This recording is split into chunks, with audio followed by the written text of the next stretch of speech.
ప్రముఖ ఆధ్యాత్మిక గురువు ఇషా ఫౌండేషన్ వ్యవస్థాపకులు సద్గురు జగ్గి వాసుదేవ్ పై మద్రాస్ హైకోర్టు తీవ్ర వ్యాఖ్యలు చేసింది.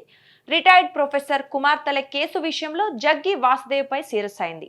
తన కుమార్తెకు వివాహం చేసి ఆమె జీవితంలో బాగా స్థిరపడాలని కోరుకున్న సద్గురు ఇతర అమ్మాయిల విషయంలో ఎందుకు భిన్నంగా వ్యవహరిస్తున్నారని జస్టిస్ ఎస్ఎం సుబ్రమణియన్, జస్టిస్ వి శివజ్ఞానంల ధర్మాసనం ప్రశ్నించింది. వారిని గుండు చేయించుకుని ప్రాపంచిక జీవితాన్ని త్యజించి తన యోగా కేంద్రాలలో సన్యాసులుగా జీవించమని ఆయన ఎందుకు ప్రోత్సహిస్తున్నారని న్యాయమూర్తులు నిలదీశారు.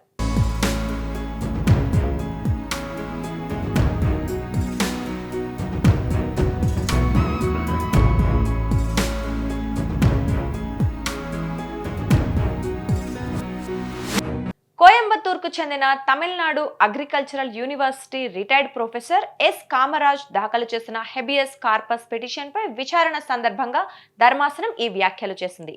తన ఇద్దరు కుమార్తెలు ఈషా యోగా కేంద్రంలో జీవితాంతం సన్యాసినులుగా ఉండేలా బ్రెయిన్ వాష్ చేశారని పిటిషనర్ ఆరోపించారు. దీనిపై విచారణ చేపట్టిన మద్రాస్ హైకోర్టు జగ్గి వాసుదేవ్ తన కూతురికి పెళ్లి చేసి జీవితంలో బాగా స్థిరపడేలా చేశారు. కానీ ఇతర మహిళలను తమ భౌతిక జీవితాన్ని త్యజించమని ఎందుకు ప్రోత్సహిస్తున్నారు అని సందేహం వ్యక్తం చేసింది.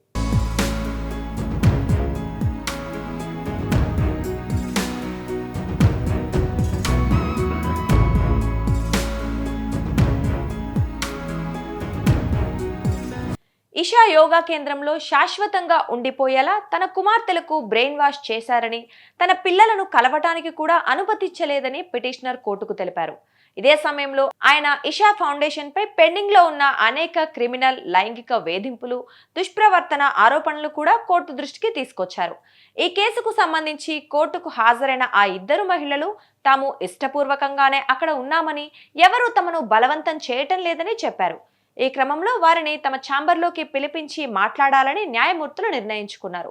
కాగా ఈ విషయంలో తమకు మరిన్ని సందేహాలు ఉన్నాయన్న న్యాయస్థానం ఇషా ఫౌండేషన్ పై నమోదైన అన్ని క్రిమినల్ కేసుల వివరాలను సమర్పించాలని తమిళనాడు ప్రభుత్వాన్ని ఆదేశించింది.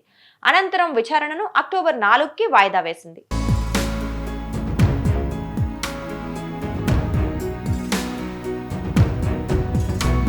కాగా ఈషా ఫౌండేషన్ తరపున హాజరైన న్యాయవాది, వయోజనులు తమ మార్గాలను ఎంచుకునే స్వేచ్ఛ, జ్ఞానం కలిగి ఉంటారని మేము నమ్ముతున్నాం. మేము పెళ్లి చేసుకోవద్దని లేదా సన్యాసం తీసుకోమని బలవంతం చేయటం లేదు. ఇవి వ్యక్తిగత ఎంపిక.